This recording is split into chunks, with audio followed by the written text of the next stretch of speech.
Ninakusalimu katika jina la Bwana wetu Yesu Kristo, jina lipitalo majina yote. Leo tupo Alhamisi tarehe 21 mwezi wa 5 mwaka 2026.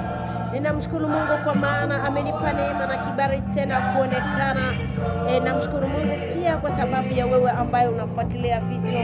Mungu akubariki sana, Mungu akuinue, Mungu akupiganie kila vita inayoinuka juu yako isifanikiwe katika jina la Yesu Kristo, kwa maana imeandikwa, watakujia kwa njia moja, watasambaratika kwa njia 7.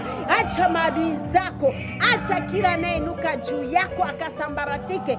Acha kila vita inainuka mbele yako isipate ushindi katika jina la Yesu. Acha kila maneno mabaya ya kukusofisha, ya kukukatisha tamaa asipate nafasi juu yako katika jina la Yesu.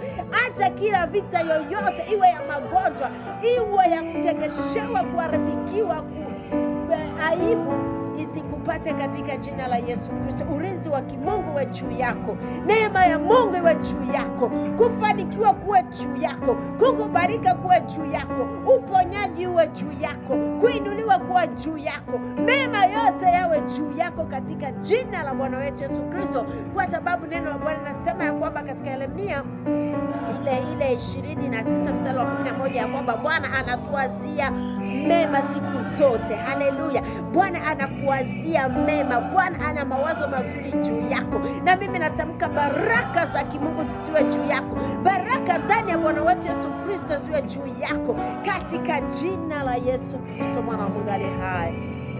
Haleluya!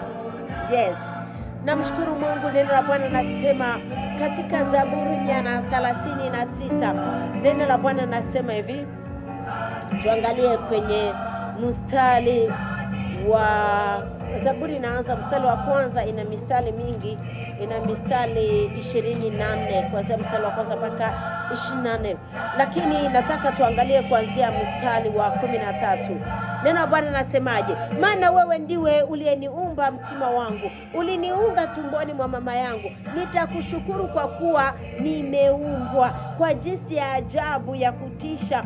Matendo yako ni ya ajabu na nafsi yangu yajua sana. Haleluya! Neno la Bwana nasemaje kwenye 15?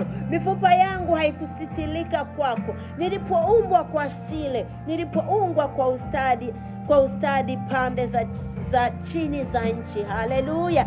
Ukiendelea kusoma unaona ya kwamba Biblia hapa mtunzi wa Zaburi hii Daudi alikuwa anaelezea namna ambavyo Mungu anamjua vizuri, anamjua